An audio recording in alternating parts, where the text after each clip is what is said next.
Bonsoir à tous. C'est avec un immense plaisir que je vous retrouve ce soir dans cette série de webinaires qu'organise le Cloud Facile, toujours dans l'optique de démocratiser les connaissances qui sont liées au cloud. Je me présente, je suis Mohamed Pigal Mangosouba, Cloud Compute and System Design Engineer. Et aujourd'hui, je vais adopter la notion de serverless avec vous. Donc, comme on le sait tous, en fait, le cloud est en train de révolutionner la façon dont on fait l'informatique aujourd'hui. Les fournisseurs cloud ne cessent d'innover dans, et aussi ne cessent d'innover dans le sens de fournir des services encore beaucoup plus performants pour faciliter l'utilisation des services au niveau du cloud. Et le serverless s'inscrit dans ce cadre-là. C'est une innovation qui est, disons, récente dans le cloud et qui permet un peu de faciliter l'utilisation des ressources. Donc, le long de ce webinaire, dans un premier temps, nous allons essayer de voir c'est quoi le serverless et de voir c'est quoi les concepts qui sont sous-jacents à cette notion. Ensuite, on va essayer de voir le serverless chez AWS. AWS est l'un des leaders en termes de cloud en ce moment et il offre beaucoup de services toujours dans le cadre du serverless. Puis nous allons voir le function as a service qui est une partie du serverless mais qui se focalise sur l'exécution du code dans le cloud. Et après on va voir les challenges du FAS et enfin on va faire de la pratique avec une démo avec AWS Lambda qui est l'offre FAS de AWS. Alors, c'est quoi le serverless? Après, récemment, on entend beaucoup parler de ce concept-là. Serverless partout, serverless application, serverless function. Après, c'est une notion qui devient très tendance en ce moment dans le monde de l'informatique. Après, ce serait intéressant de voir un peu c'est quoi le serverless et qu'est-ce que ça nous permet de faire. Donc, pour mieux comprendre la problématique que vient solutionner le serverless, mettons-nous dans la peau d'une application, d'une entreprise qui a une équipe de développeurs qui vient de finir le code, par exemple le développement de l'application, et que maintenant c'est la phase de déploiement où l'application doit être mise à disposition pour tout le monde. Dans ce processus-là, forcément, on sera confronté à plusieurs étapes ou bien plusieurs tâches qui sont incontournables par rapport au déploiement et à la mise à disposition des applications. Dans un premier temps, on doit faire ce qu'on appelle on doit provisionner, dimensionner et mettre à l'échelle ce qu'on appelle scaling en notre serveur. Donc, avant de déployer l'application, on doit se poser la question à savoir est-ce qu'il nous faut un cluster, par exemple, ou bien si ce sera sur un seul serveur. Et concernant le cluster plutôt, il nous faut combien de serveurs dans le cluster. Et pour chaque machine, il nous faut combien de gigas de RAM, combien de CPU, c'est quoi la bande passante qu'il nous faut. Donc, ça se fait en amont. Et ensuite, on doit provisionner, c'est-à-dire mettre en place l'infrastructure.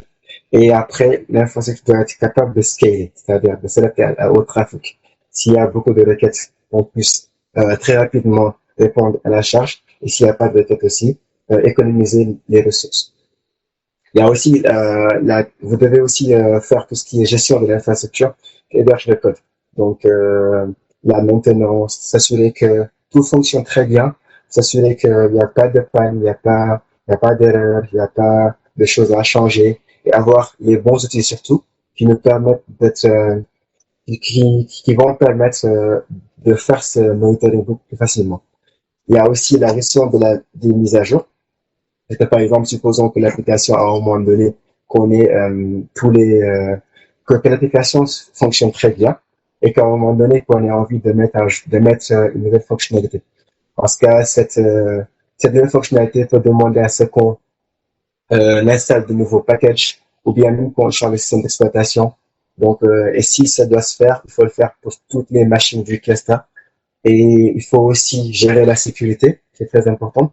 Donc, s'assurer que notre infrastructure est bien sécurisée et que, par exemple, s'il y a une faille de sécurité sur un serveur bien donné, s'assurer qu'on revoit en fait toute la politique sécuritaire de l'infrastructure. Et on doit aussi s'assurer de la maintenance de la plateforme et de la haute disponibilité. Donc, tout le temps, s'assurer qu'on a de bonnes performances, que les latences sont très faibles, qu'on a une très forte capacité de gestion de requêtes des utilisateurs et tant d'autres tâches dans ce sens-là. Et là, vous conviendrez avec moi que ça peut être une grosse prise de tête pour l'équipe en charge de l'infrastructure. C'est-à-dire tout le temps être là à s'assurer que l'infrastructure se porte bien, qu'il n'y a pas de panne, que ça scale bien, que, que c'est hautement disponible, que c'est performant. Donc ça peut être très compliqué. Et je me souviens, moi-même, ça m'était arrivé en 2020. En 2020, je pense, il y a 2 ans, j'avais développé en bloc, j'ai déployé sur AWS. Ensuite, et jusque-là, tout fonctionnait très bien, jusqu'au moment où j'ai lancé le site et j'ai demandé à tout le monde, tenez, j'ai un nouveau site, donc allez voir ce que je propose comme contenu. Et là, j'ai eu un pic anormal. Enfin, tout le monde est venu consulter mon site pour voir ce que je propose comme contenu. Et à ce moment-là, ça a créé un problème. Parce que je l'avais dimensionné avec des ressources fixes. J'avais mis, je pense, euh, 4 Go de RAM et 2 vCPU. Je pensais que ça allait marcher. Et après, il y a eu un pic et il y a eu d'énormes latences. Et je pense à ce moment-là, une requête pouvait prendre à peu près 10 secondes. Et c'était pas bien pour, en début quand tu lances ton site. Donc, je me souviens, j'avais passé une nuit noire voilà, où je faisais beaucoup de tâches pour voir comment solutionner ce problème-là. Donc, juste pour dire que la gestion de l'infrastructure peut être une tâche assez complexe et souvent, ça va demander la participation d'experts sur le domaine. Et c'est là que vient le serverless et c'est là que le concept serverless est intéressant. Donc, le serverless, comme vous le voyez sur cette image qui illustre très bien, avec ce nouveau concept, toutes les tâches de gestion, de maintenance de l'infrastructure sont déléguées à la plateforme serverless, qui est très souvent le cloud provider. Donc, laissant le soin aux utilisateurs de se concentrer seulement sur les applications. Donc, de façon très simple, c'est ça. Donc, concrètement, c'est un nouveau paradigme qui permet d'exécuter de créer des applications et sans se soucier la, de la gestion et de la maintenance des serveurs. Et très souvent, quand on entend serverless pour la première fois, le terme et c'est assez légitime d'ailleurs, on pense que c'est sans serveur, serverless, mais bon, en informatique, je pense qu'on a toujours besoin de serveurs. Donc voilà, c'est pas qu'il n'y a pas de serveur, c'est juste que les serveurs ne sont plus gérés par l'utilisateur. Donc ceci facilite un peu le processus de développement et de déploiement des applications. Le serverless offre beaucoup d'avantages. Dans un premier temps, il y a la gestion de l'infrastructure, comme je l'ai évoqué tantôt. Donc, tout ce casse-tête à savoir comment trouver les bons outils, comment s'assurer que la plateforme est hautement disponible, qu'elle est performante et tout. Donc, avec le serverless, on se soucie plus de ces questions-là. Il y a aussi, comme autre avantage, c'est-à-dire l'élasticité. Avec le serverless, nos applications peuvent scaler très facilement, puisque c'est le cloud provider ou la plateforme serverless qui se charge de la maintenance et de la gestion de l'application. Donc, ça scale très facilement et ça répond aux demandes, voilà, sans qu'on ait à se soucier, sans qu'on ait à définir une politique pour gérer ce scaling. Il y a aussi comme autre avantage l'optimisation des ressources. Parce que dans la plupart des cas, lorsqu'on déploie une application, on surdimensionne, ce qu'on appelle le overprovisioning. Parce qu'on ne sait pas à toute éventualité, on se dit que, bon, supposons qu'on ait des millions de requêtes, donc on réfléchit toujours au pire des cas, et dans ce cas, on surdimensionne notre infrastructure afin de pouvoir au moins traiter toutes les requêtes. Et avec le serverless, donc la gestion de l'infrastructure est optimisée. Donc à chaque fois qu'on a un trafic qui augmente, les ressources s'adaptent par rapport à ce trafic-là. Et quand aussi le trafic diminue, il y a aussi une adaptation des ressources par rapport à cela. Et comme autre avantage, on a la haute disponibilité et la tolérance aux fautes. Donc, par exemple, quand on déploie une base de données, on s'assure que la base de données est répliquée.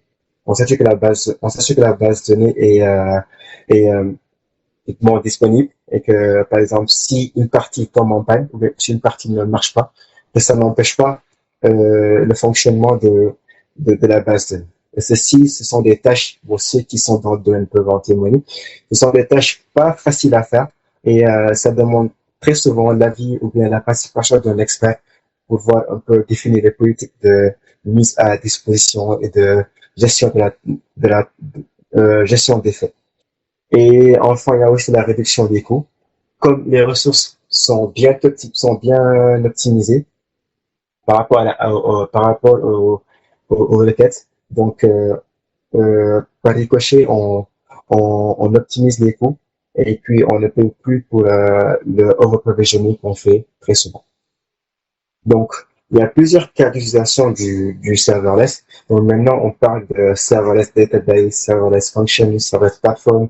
Donc, et le point commun de tous ces cas d'utilisation, c'est que c'est ça, le l'infrastructure, les serveurs, tout ce qui est physique, hardware, ressources physiques, c'est délégué à la plateforme serverless. Donc, les admins de base de données, les développeurs, les DevOps et tous ceux qui sont dans ce domaine-là ne se focalisent que sur leur cœur de métier et non sur la gestion et la maintenance des serveurs. Donc, ce qu'il faut retenir avec le serverless, c'est que ça permet aux applications, aux entreprises et aux startups d'aller beaucoup plus vite. Parce que très souvent, euh, on passe beaucoup de temps lorsqu'on doit déployer et mettre à disposition une nouvelle fonctionnalité, une application. Donc, avec le serverless, dans ce cas, ça permet aux entreprises de se focaliser sur le cœur des métiers.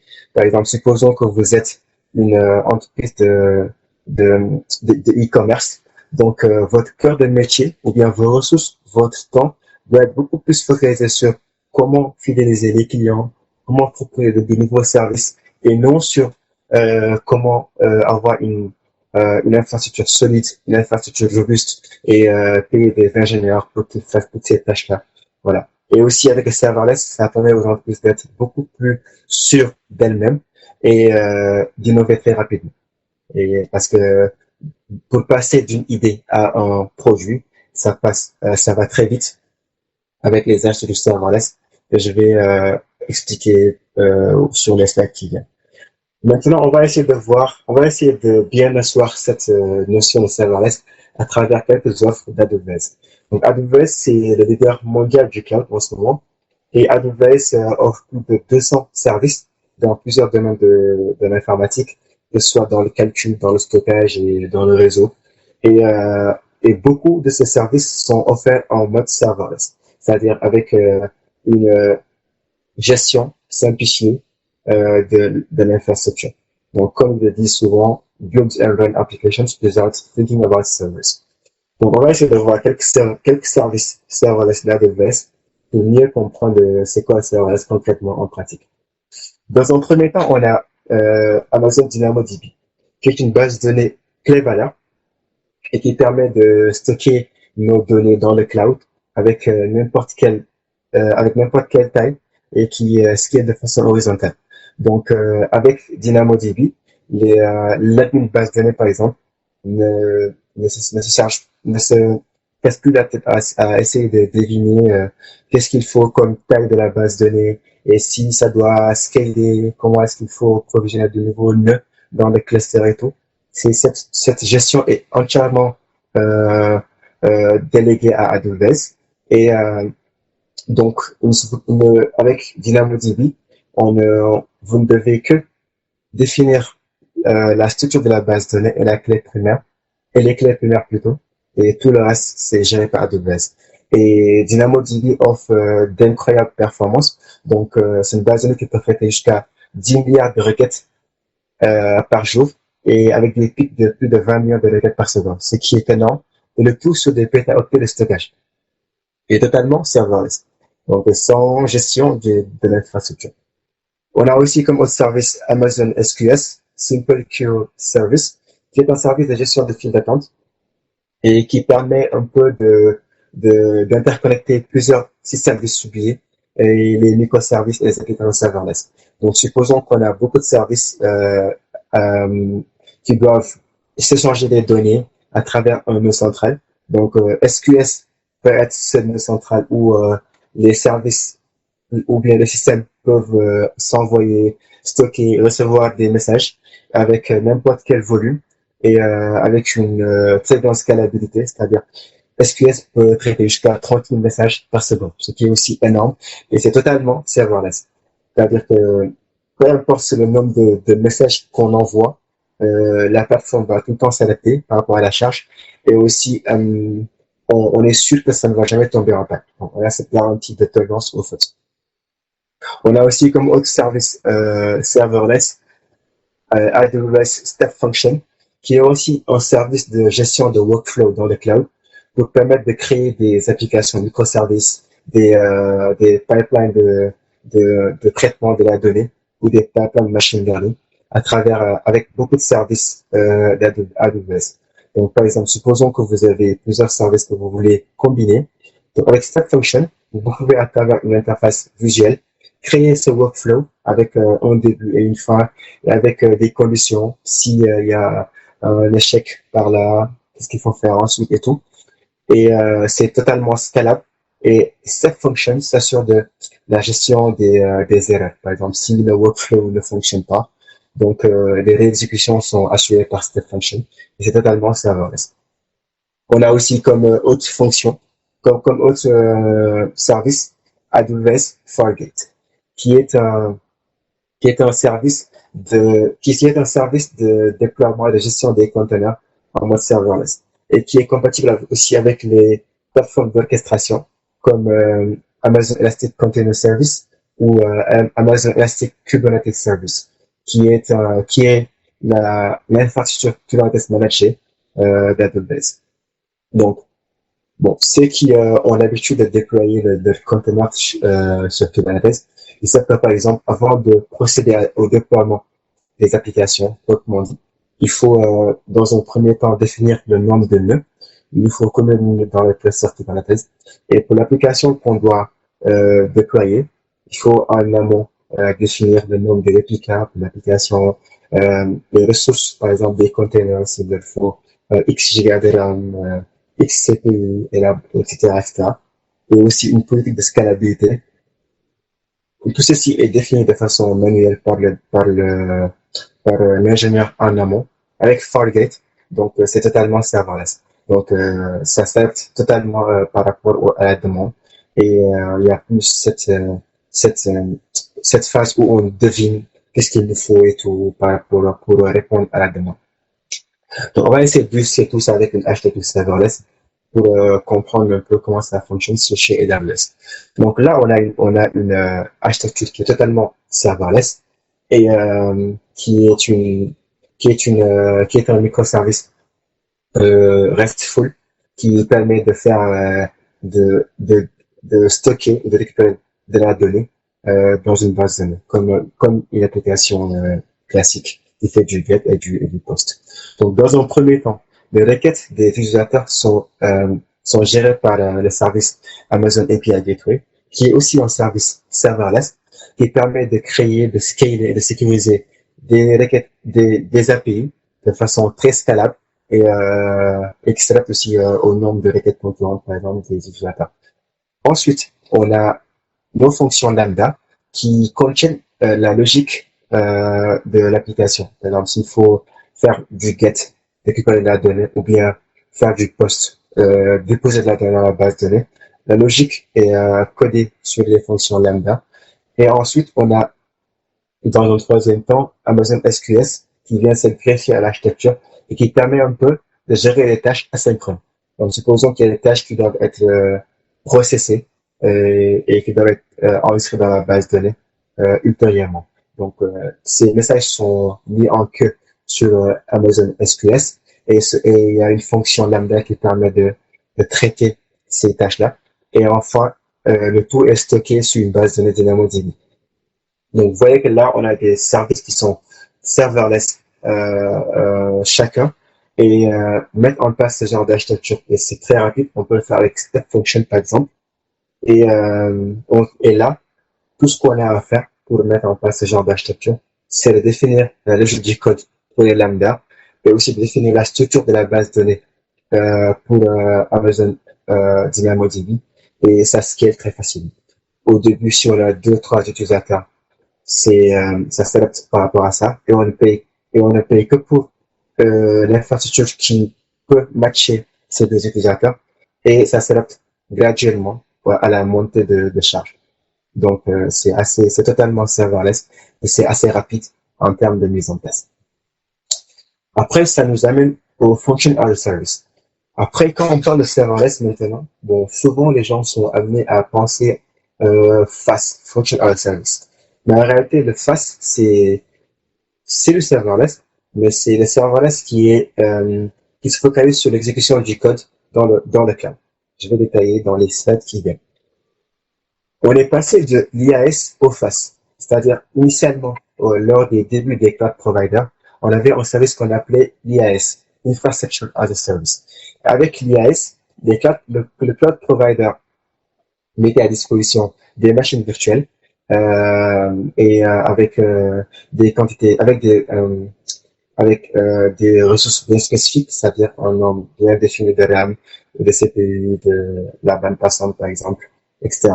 Et ça, c'est en fonction du choix du développeur. Et ensuite, à partir de là, le cloud engineer se charge de tout ce qui est euh, système d'exploitation, runtime, application et tout, à partir juste d'une machine virtuelle. Et ensuite, cette offre a évolué vers le PaaS, le Platform as a Service. Et là, le cloud provider met à disposition des plateformes qui sont totalement dédiées pour certains types d'applications. Par exemple, supposons qu'on a euh, une application qu'on a développée en Python, en Django, qu'on veut déployer plutôt. Le cloud provider nous offre la possibilité d'avoir une plateforme Django avec tout ce qu'il faut, Python déjà installé en runtime et les packages nécessaires pour faire tourner notre application. Et ceci donc a favorisé l'avènement du FAS. Donc, le FAS, c'est, comme vous le voyez sur cette image-là, avec le FAS, le cloud provider se charge de tout ce qui est stockage, réseau, serveur, système d'exploitation et contexte d'exécution.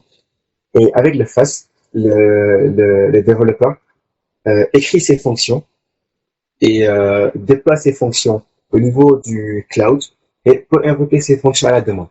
Donc, ne se soucie plus de qu'est-ce qu'il faut pour faire tourner ce code. Est-ce qu'il faut telle machine? Est-ce qu'il faut un cluster et tout et tout et tout? Toutes ces tâches-là sont, sont enlevées de ses épaules. Donc, il ne se focalise que sur son code et la logique de son code. Donc, toutes les tâches de gestion de l'infrastructure sont déléguées à la plateforme ou bien au cloud provider. Maintenant, concrètement, comment ça se passe lorsqu'on exécute une fonction serverless dans le cloud? Ce qu'il faut noter, c'est qu'il y a deux entités. Il y a d'abord l'utilisateur qui est moi, c'est moi, c'est vous, c'est toute personne qui utilise le FAS. Il y a aussi de l'autre côté la plateforme FAS. Donc, dans un premier temps, l'utilisateur écrit son code. Il peut écrire avec le langage de son choix, avec Java, Python, JavaScript. C'est bon, ça dépend de la plateforme. Donc, une fois que le code est écrit, il envoie son code. Il déploie le code au niveau de la plateforme FAS. Et ce code est stocké dans un repository, quelque part, pour de futures invocations. Et ensuite, ce qu'il faut faire, c'est que l'utilisateur peut invoquer le code. Donc, et par rapport à cette invocation-là, il peut soit l'invoquer lui-même à travers son terminal ou à travers un outil d'invocation. Bon, je vais y revenir plus tard. Ou bien il peut lier ce code-là à un événement.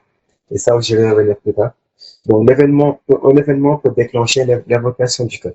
Et une fois que le code est invoqué, ce qui se passe au niveau de la plateforme FAS, dans un premier temps, le code précédemment déployé est téléchargé au niveau d'un container. Ensuite, le container, on télécharge toutes les dépendances et tout ce qu'il faut pour faire tourner ce code-là et ensuite le code est exécuté. Et si c'est une fonction synchrone, par exemple, automatiquement la réponse est retournée à l'utilisateur. Si c'est une fonction asynchrone, elle va faire tout ce qu'elle doit faire et puis on aura le retour, la réponse plus tard. Donc, et ceci, c'est un processus qui se fait, qui peut s'exécuter en l'espace de millisecondes. Donc, on dit que c'est très très rapide comme exécution. On a plusieurs cas d'utilisation du FAST. Là, je vous présente l'architecture IoT qui utilise des fonctions serverless. Par exemple, supposons que vous avez un lot de capteurs, par exemple des capteurs de température, des capteurs d'humidité, des caméras et tout. Et, ces capteurs doivent détecter des événements bien définis. Par exemple, la température doit être inférieure à 25 degrés, par exemple, ou la caméra doit détecter une intrusion ou quelque chose comme ça. Donc, ce sont des événements qui sont liés au capteur. Et à chaque fois que quand le capteur détecte l'événement, il peut déclencher une fonction serverless et la fonction va exécuter une action. Et l'action peut être envoyer un mail, stocker la donnée dans une base de données ou même déclencher un autre capteur, etc. Donc, l'avantage d'avoir du serverless dans ce genre d'architecture, c'est que les événements que détectent les capteurs sont aléatoires. Par exemple, c'est pas tout le temps que la température va excéder 25 degrés, c'est pas tout le temps que la caméra va détecter une intrusion. Donc, avoir des serveurs qui tournent continuellement pour des événements qui sont aléatoires n'est pas optimal. Donc, avec le serverless, dans ce cas, on peut écrire nos fonctions euh, en serverless et déployer sur la plateforme FAST et les lier à ces événements-là. Donc, à chaque fois qu'il y a un événement qui se produit, automatiquement la fonction se déclenche, elle effectue l'action et puis on est très peinard en termes d'optimisation des ressources. On a aussi une autre cas d'utilisation, c'est-à-dire avec le serverless maintenant, on peut construire les backends de nos applications web ou mobiles. Parce que traditionnellement, on avait l'architecture monolithique. Beaucoup sont familiers avec cette architecture-là. C'est une architecture où tout le code, la logique du code, la base de données, tout est déployé sur un seul serveur, un serveur très robuste, et qui se charge de traiter toutes les requêtes des utilisateurs. Et là, bon, ça peut très vite créer ce qu'on appelle un bottleneck, un goulot d'étranglement. C'est-à-dire, à un moment donné, le serveur, si ça scale, par exemple, on a beaucoup de requêtes, le serveur, c'est pas en temps record qu'on peut ajouter de la RAM ou acheter des CPU comme ça pour automatiquement répondre aux requêtes utilisateurs. Donc, on a maintenant avec le serverless, on peut changer la façon dont on code le backend de notre application avec des fonctions.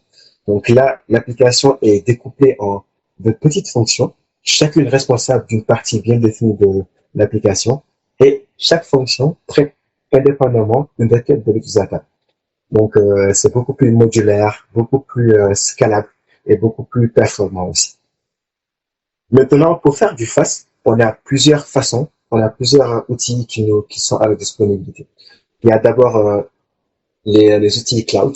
Donc, chaque cloud provider a un service FAST qui nous permet donc de déployer nos fonctions. Par exemple, avec le cloud d'Amazon, on a le service AWS Lambda. Avec le cloud de Google, on a le service Google Cloud Functions. Et on a aussi Azure Functions pour le cloud d'Azure. Il y a aussi Serverless Functions pour Scaleway, qui est un cloud provider français. Et puis, il y a aussi Serverless Workers, je pense, pour Cloudflare. Donc voilà, chaque cloud provider euh, nous, nous offre un service pour faire du fast. Et avec ce genre d'outils, on paye selon ce que l'on consomme. Et ça, je vais y revenir plus tard avec AWS Lambda. Donc, on peut aussi faire du fast avec des outils open source qu'on peut télécharger gratuitement. Il y a OpenFast, il y a aussi Apache OpenWhisk. Ce sont des outils qu'on télécharge et qu'on installe sur des infrastructures comme Kubernetes. Et avec OpenFast, on peut créer nos fonctions FAST, les invoquer, les déployer, et puis sans avoir à payer. Donc, ce sera totalement managé par nous-mêmes. Donc, voilà. Maintenant, on en vient au challenge du FAST. Donc, comme toute technologie ou bien tout concept en informatique qui fait tendance, qui améliore un certain aspect ou bien une certaine partie lors de l'utilisation, elle amène aussi des challenges et des limites qui sont aussi à connaître et aussi à surmonter par rapport au cas d'utilisation. Dans un premier temps, on a comme challenge la durée de vie limitée des fonctions. Par exemple, pour la plupart des cloud providers, les fonctions ne s'exécutent pas infiniment. Nous avons un temps bien défini pour exécuter les fonctions. Par exemple, avec Lambda pour AWS, on a un timeout pour les fonctions qui est limité à 15 minutes, je pense. Donc, c'est-à-dire que c'est pas adapté pour les tâches qui sont longues et complexes. Par exemple, si on fait du machine learning, où souvent les traitements sont très longs, donc le FAST n'est pas un bon candidat pour ce genre de tâches. Ou souvent, ou par exemple, quand on a une tâche qui est assez complexe, qui demande à ce que beaucoup de fonctions euh, s'échangent des données, interagissent, par exemple, pour la gestion des transactions, pour les applications bancaires, ça peut être un peu complexe d'utiliser le FAST dans ces cas bien précis. On a aussi comme autre challenge le changement de paradigme. Parce que avec le FAST, comme je l'ai expliqué euh, lors d'un slide précédent, on n'a plus cette façon traditionnelle d'écrire, de coder nos applications. Donc là, c'est de petites fonctions qu'on a. Il va falloir changer la façon dont on code et puis gérer les dépendances entre les fonctions et aussi le fait qu'elles doivent s'échanger des données. Parce que originellement, le FAST est stateless, c'est-à-dire l'exécution d'une fonction ne conserve pas une donnée. Par exemple, si une fonction s'exécute et que on a fini d'exécuter la fonction, on ne conserve aucune donnée. Donc pour faire des applications FAST, il va falloir avoir un stockage distant. Dans ce cas, les fonctions doivent s'échanger des données à travers ce stockage distant. Et ça peut être un peu complexe pour mettre cela en place. Donc, c'est-à-dire qu'il faut totalement changer le paradigme dont on a l'habitude, la façon dont on a l'habitude de coder les applications. On a aussi comme autre challenge le fait qu'on n'ait aucun contrôle sur l'infrastructure. Comme je l'ai dit tantôt au début du webinaire, c'est assez chouette comme feature du FAST qu'on n'ait pas le contrôle sur l'infrastructure. Du coup, on n'a plus voilà, ces tâches fatigantes de gérer, de provisionner, de maintenir et tout. Mais ça peut être aussi un challenge parce que souvent, certaines applications demandent qu'on ait un contrôle sur l'infrastructure pour pouvoir exécuter certains scripts ou bien faire certaines tâches, avoir accès au file system, par exemple. Et avec le FAST, donc on n'a pas accès à l'infrastructure. Du coup, ce n'est pas aussi adapté pour ce genre d'application où on veut beaucoup plus de contrôle sur l'infrastructure. Et on a aussi comme challenge le cold start. Parce que, comme je l'expliquais tantôt, avant d'exécuter un code, il faut que le code soit téléchargé et qu'on ait un conteneur qui démarre avant d'exécuter le code. Et le démarrage du conteneur, c'est ça qu'on appelle le cold start. C'est indépendant de l'exécution du code. Et le cold start, donc bon, ça va avec les cloud providers, on a des cold start qui varient entre 1 et 3 secondes. C'est assez acceptable, mais souvent pour les applications qui sont très sensibles aux latences, donc ça peut créer un souci. Donc ce serait intéressant aussi de voir comment contourner ce cold start. Il y a beaucoup de techniques, donc il faut juste les connaître, essayer de voir quelle est la meilleure technique qui s'offre à nous par rapport à ce challenge bien défini. Maintenant, trêve de théorie, on va passer à la pratique. Voilà. Donc, et on va déployer une fonction en face avec AWS Lambda.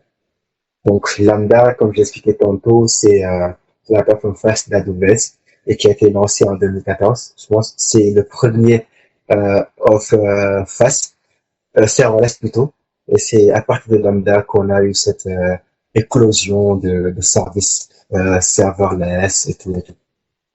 Et Lambda s'intègre avec beaucoup de services d'AWS qui nous permet de construire des applications très complexes avec, par exemple, S3 qui est un service de stockage, API Gateway qui est un service de gestion des API. Et en termes de coût, Lambda est une offre qui est très rentable parce qu'on est facturé que pour le temps d'exécution de la fonction et aussi pour la mémoire consommée. Par exemple, une fonction qui a 1 giga de RAM, elle est facturée à 0, beaucoup de zéros, 160 dollars par milliseconde. Donc, ce qui nous fait en moyenne 1,67 dollars pour une fonction qui s'exécute en une seconde et lorsqu'on l'exécute 1000 fois. Donc, vous imaginez exécuter 1000 fois, plutôt 10 000 fois une fonction qui dure une seconde, ça nous coûte 1,67 dollars. Donc, c'est vraiment très rentable en termes de modèle de paiement. Maintenant, en guise de démonstration, on va essayer de construire une application qui nous permet de traduire des textes d'une langue à l'autre. Donc, c'est un peu comme Google Translate. Et là, on va utiliser quelques services. On va utiliser permettre de créer nos API, de les sécuriser, de les scaler. On va aussi utiliser Lambda, bien évidemment, pour écrire la logique de notre code qui va récupérer quelques paramètres en entrée, faire la traduction en appelant le service Amazon Translate et puis retourner le résultat à l'utilisateur. Et Amazon Translate, c'est un service d'AWS qui permet de faire de la traduction de texte avec avec je pense 75 langues et avec une très haute précision. Donc là, on va passer à la démo.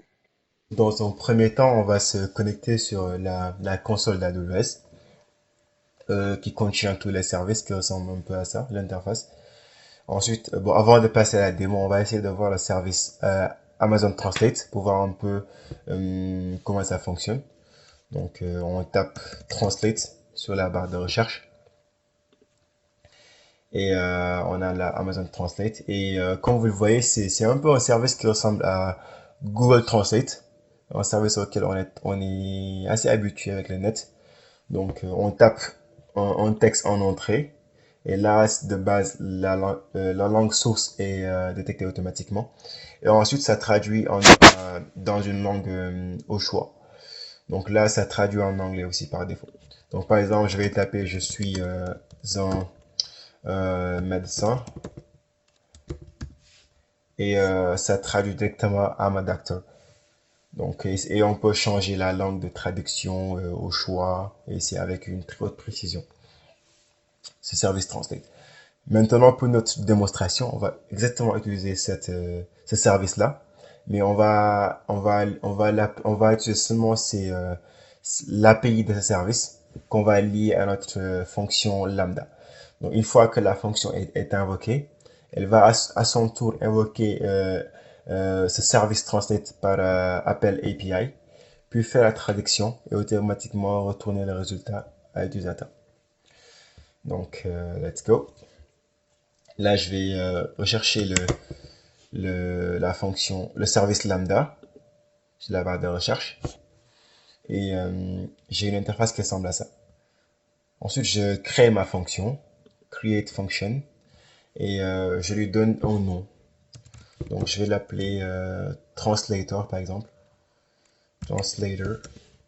Et je choisis comme runtime.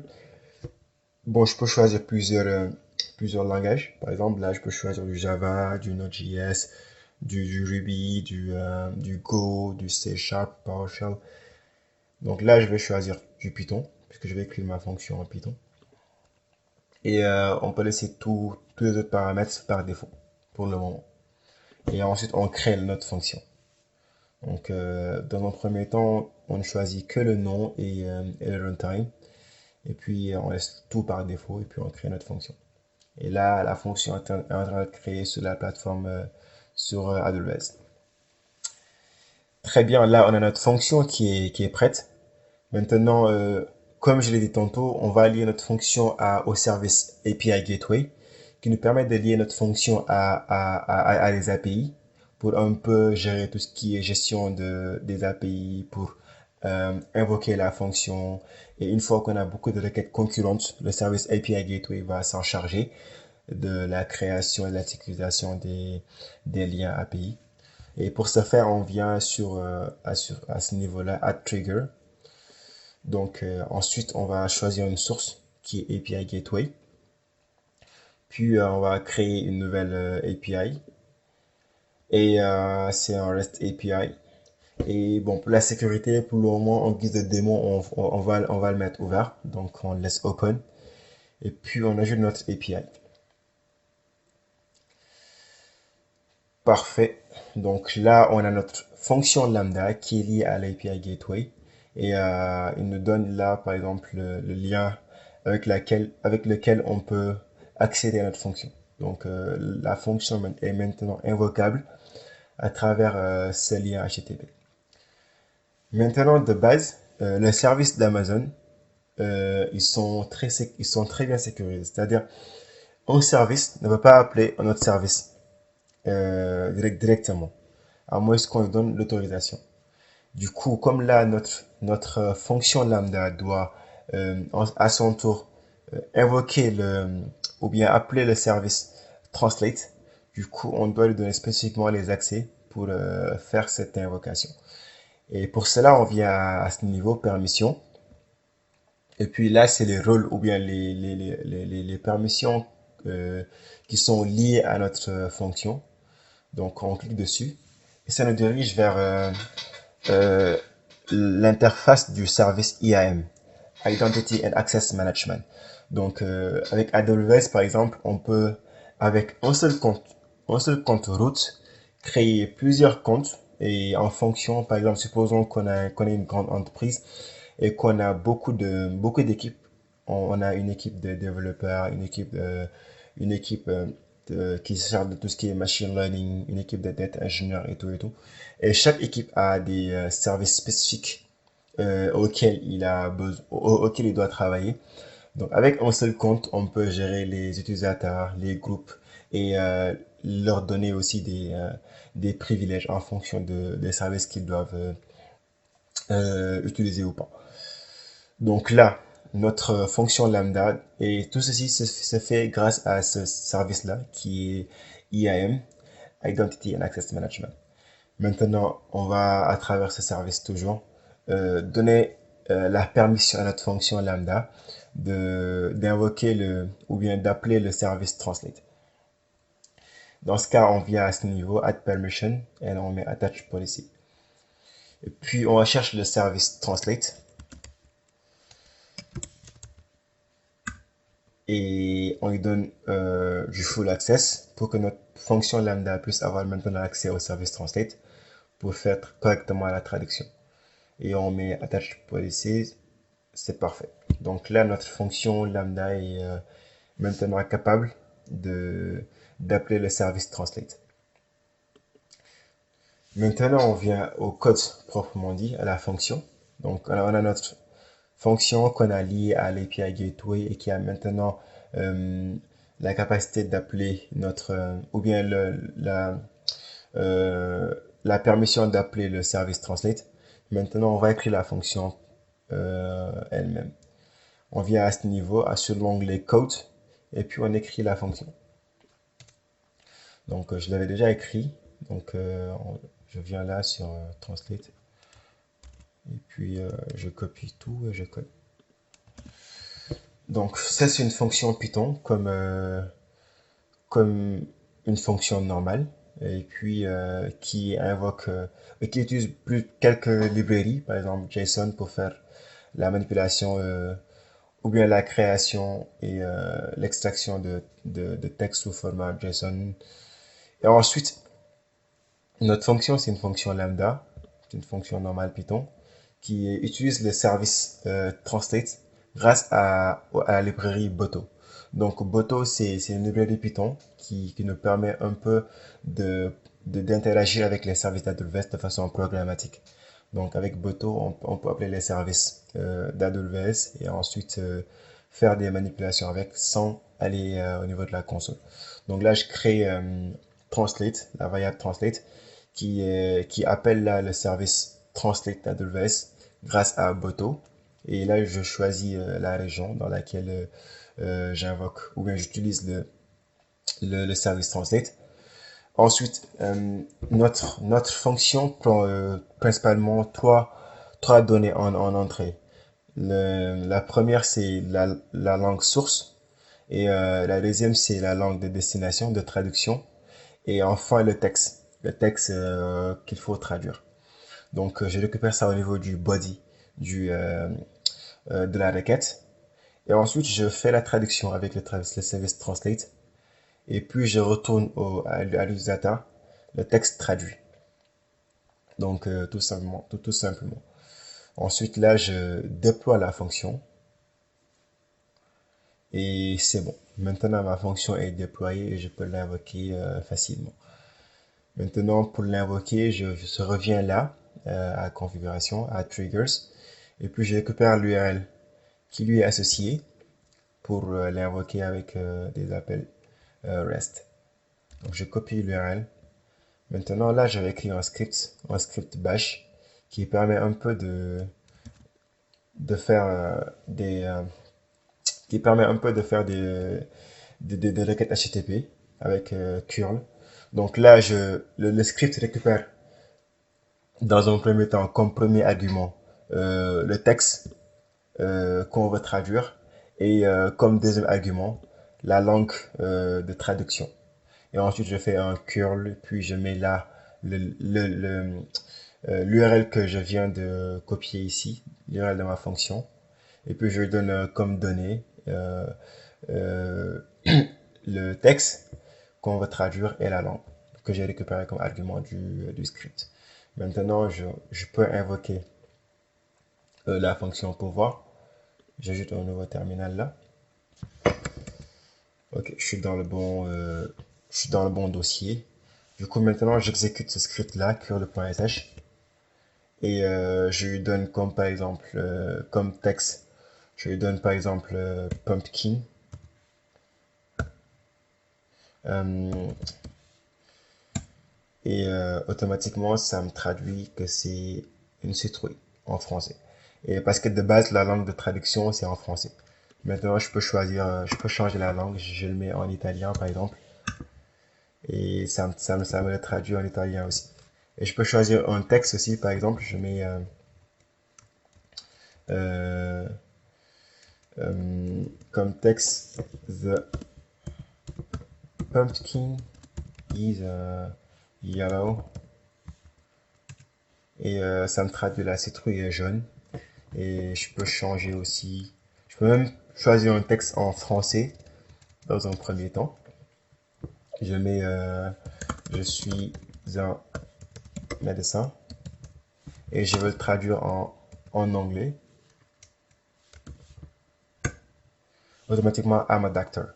Et du coup, en fait, l'avantage de cela, c'est que au lieu d'avoir maintenant un serveur qui tourne continuellement pour pour un peu attendre les requêtes et faire la traduction. Donc là, on a une fonction serverless, donc qui est de base idle, c'est-à-dire qui n'est de base pas invoquée et qui ne tourne sur aucune machine. Et à la demande, à chaque fois qu'on veut traduire un texte, on peut automatiquement invoquer ce script et automatiquement ça traduit. Donc en termes de coût, on est beaucoup plus optimal puisque la fonction n'est créée, ou bien le container qui exécute la fonction n'est créé qu'à la demande. Et donc, c'est à chaque fois dont on a besoin qu'on paye, en fait, avec un modèle qui est très, très rentable. Du coup, là, on peut même, par exemple, écrire un alias. Du coup, l'alias, bon, en shell, c'est par exemple pour associer une commande à un texte plus simple. Au lieu à chaque fois d'exécuter le script, je l'associe au texte translate. Donc, du coup, si je veux maintenant traduire un texte, je mets juste translate et puis je mets le texte. I am sitting on a chair et automatiquement je suis assis sur une chaise. Puis ça me traduit facilement. Donc, c'est très très très facile et puis et très rentable aussi en termes de modèle de déploiement. Et j'ai créé aussi un autre script qui s'appelle scale.sh qui permet un peu de créer des requêtes concurrentes. Donc, de façon simple, ce script exécute le script curl.sh, sauf que les requêtes sont exécutées en asynchrone. Donc, on peut avoir plusieurs requêtes qui tournent en parallèle. Donc, par exemple, là, j'exécute le script scale.sh, et puis je l'exécute avec 10 requêtes parallèles. Et automatiquement, les requêtes sont exécutées. Et puis, l'API Gateway gère un peu la scalabilité la scalabilité de la fonction. Et automatiquement, parce que de base aussi, le texte que ça traduit, c'est integer text, qui est traduit en tout format entrée en texte, en anglais. En français plutôt. Voilà, voilà. Maintenant, on peut revenir sur la fonction là, sur la console du service lambda, et voir un peu quelques métriques de notre fonction. Donc, je vais à monitor. Et puis là, avec les métriques, je peux voir un peu en fait quelques informations. Là, par exemple, je peux avoir le nombre d'erreurs, par exemple, sur ma fonction que j'ai créée, le nombre d'invocations qui sont pas bien passées et le nombre d'invocations qui sont bien passées. Aussi, je peux voir un peu la durée minimum et la durée maximum et la durée en moyenne d'exécution de mes fonctions. Et je peux voir aussi d'autres informations, comme par exemple là les logs. Donc, je vois que ma fonction a été invoquée en ce moment. Et par exemple, elle s'exécute en 238 millisecondes là, 273 millisecondes. Et je peux aussi voir la mémoire utilisée que je peux fixer à 120 mégas, 128 mégas ou que je peux augmenter en fonction de la fonction et ce dont elle a besoin aussi. Donc voilà, à travers cette partie de l'interface de Lambda, on peut avoir beaucoup plus d'informations sur notre fonction, sur la durée d'exécution, la mémoire utilisée, et sur un peu les informations, ça va le nombre d'invocations, la durée et surtout le nombre d'invocations qui sont bien passées et tout. Donc voilà. Et à travers cette démonstration, on a créé notre Google Translate sur notre terminal et qu'on peut invoquer à notre guise via une fonction serverless. Donc, ceci met fin à ce webinaire. Donc, j'espère que maintenant vous avez bien compris c'est quoi serverless, c'est quoi le FAS et ce qu'on peut faire avec. Donc, je vous remercie.